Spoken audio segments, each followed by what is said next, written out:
Namun bagaimana kemudian kondisi terkini pemirsa di Tanah Datar? Kita akan bergeser dari Kabupaten Agam, kita akan memantau bagaimana kondisi terkini di Tanah Datar. Ada rekan Andri Syaputra di sana. Selamat pagi Andri, kalau di Tanah Datar bagaimana kondisinya pagi hari ini? Update terbaru di Kabupaten Tanah Datar sendiri, itu di data update terbaru tentang korban meninggal itu sebanyak 24 orang sudah ditemukan dan sudah berhasil diidentifikasi. Sedangkan 19 orang lainnya itu masih dalam tahap pencarian dan dalam tahap proses identifikasi juga. Gitu. Dapat saya kabarkan bahwasanya di salah satu nagari di Kabupaten Tanah Datar, tepatnya di Nagari Sungai Jambu, Kecamatan Pariangan, itu sebanyak 2.500 warga itu terisolir karena akses jalan masuk utama, beberapa akses jalan masuk utama itu terputus total. Jadi warga sekarang membangun jembatan darurat yang hanya bisa dilewati oleh pejalan kaki saja. Jadi karena akses pejalan kaki saja menghambat bantuan-bantuan yang berdatangan dari luar, memperlambat bantuan-bantuan yang datang dari luar ke korban yang ada di sana. Untuk di Sungai Jambu sendiri itu 2 korban masih dinyatakan hilang dan ada juga yang luka-luka yang telah dilawat di rumah sakit terdekat. Begitu, Faida. Andri, tadi Anda menyebutkan bahwa akses jalannya masih terputus. Kemudian bagaimana solusi nih untuk pemberian bantuan kepada para korban? Apakah ada potensi bisa dilakukan pemberian bantuan melalui jalur udara? Ya, Faida, berdasarkan tinjauan Bupati kemarin, sekarang warga telah membuat sebuah jembatan yang hanya bisa terakses oleh pejalan kaki saja.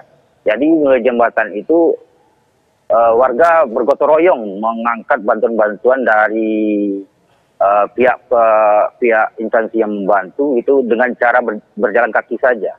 Untuk bantuan untuk udara, saya belum mengetahui bagaimana kondisi terakhir di Sungai Jambu sendiri. Apakah bisa bantuan diberikan dari udara atau tidak gitu. Begitu, Faida. Oke, Andri, kemudian tadi Anda sebut juga ada memang korban yang sedang dirawat di rumah sakit karena mengalami luka-luka akibat bencana ini. Bagaimana dengan kondisi pengungsian? Apakah bantuan medis begitu seperti alat-alat bantuan medis, alat-alat kesehatan yang mendukung atau dibutuhkan oleh para korban ini bisa didapatkan oleh para pengungsi? Kalau untuk bantuan alat-alat medis ataupun untuk kesehatan warga yang mengungsi, itu pemerintahan setempat sudah menstandbykan dinas kesehatan untuk langsung terjun ke lokasi membuat posko-posko kesehatan di 6 kecamatan yang ada di Kabupaten Tanah Datar yang terdampak banjir lahar dingin ini. Gitu, Faida. Ya, Andri, kami juga ingin mengetahui bagaimana dengan kondisi cuaca pada pagi hari ini. Apakah cuaca ini mendukung untuk dilanjutkannya proses pencarian? Untuk saat ini cuaca cukup cerah, walaupun sedikit diprediksikan bahwasannya siang nanti atau malam nanti akan kembali hujan.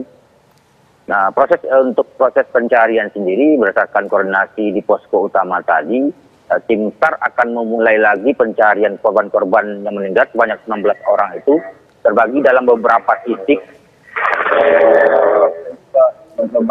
lokasi pencarian nanti.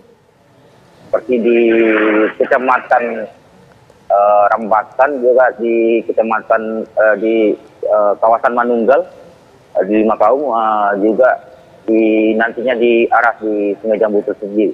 Begitu, Faida. Baik, terima kasih atas laporannya Andri Syaputra dari Kabupaten Tanah Datar, dan sebelumnya juga ada Donald Caniago di Kabupaten Agam. Terima kasih rekan-rekan.